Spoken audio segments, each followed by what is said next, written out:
Unfortunately, its true purpose is something much more entertainers and celebrities, by virtually every metric imaginable, monkeys, this planet is in very good health.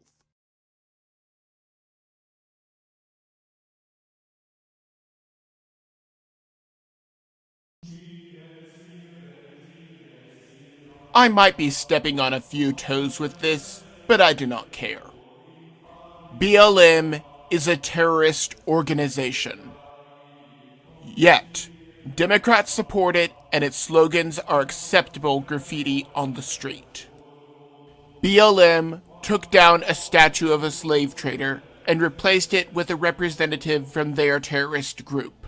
So in other words, they took down a statue of a man who violated human rights and replaced it with someone who helped burn down black-owned businesses and blocked access for emergency vehicles. These are the same people that tear down statues of abolitionists. So it is not about slavery. Portland, Oregon has been the topic of discussion because of Trump dealing with BLM. Since BLM is a terrorist threat, their crimes are treated differently than if they robbed a store or committed any number of other crimes. President Trump authorized for these people to be abducted in unmarked vehicles for questioning. Naturally, I do worry about the long-term implications that this may have for future protesters and rioters, but I digress. On the other hand, I must reiterate, terrorist attacks are treated differently, and so I can understand the reasoning. These are the same people that busted down a courthouse door and detonated fireworks inside. Governor Kemp of Georgia has decreed that the people of Georgia do not have to wear masks. This is in direct opposition to the mayor of Atlanta, who said that they must be worn. Governors and mayors all over the country are fighting amongst themselves as to whether or not masks must be worn in public. This also brings up the discussion as to whether or not law enforcement will do anything if someone does not wear a mask. Many sheriffs around the country have refused to enforce the regulation, citing that they have more important things to do. Imagine a police officer getting out to detain someone who is not wearing a mask when he needs to respond to a bank robbery. Those precious seconds could be the difference between life and death at the hands of an actual criminal. Even if the civil rights violations were not a problem, read any medical journal on masks.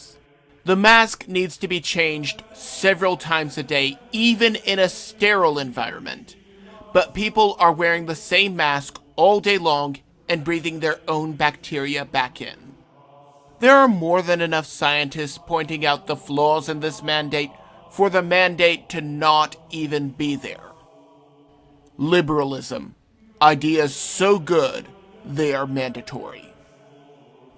By the way, the Surgeon General agrees with Trump and how this should not be mandatory. I am not going to even pretend to understand the legalese of the proposed Rule 44 down here in Texas. However, the short and sweet of it is this.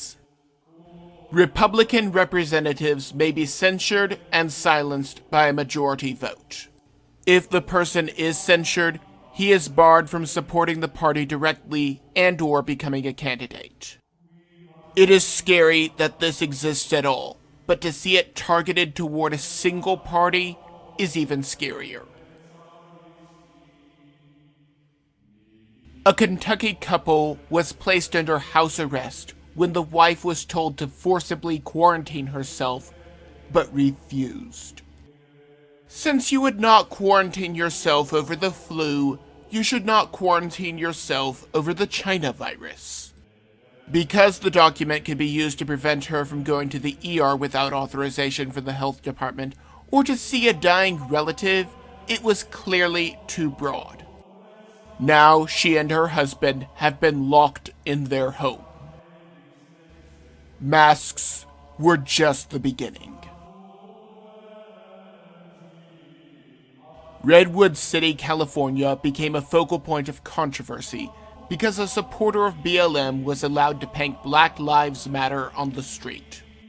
When someone who wanted to write MAGA on the street came along, the city council could not dare deny one group at the expense of another. They took the BLM message down so that they would not have to risk a political battle.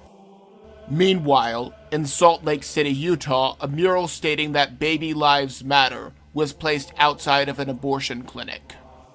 It is truly a powerful statement, and the abortionists no doubt hate it. Maybe I'm just blowing smoke. Maybe I'm completely off my rocker, but that is just my opinion.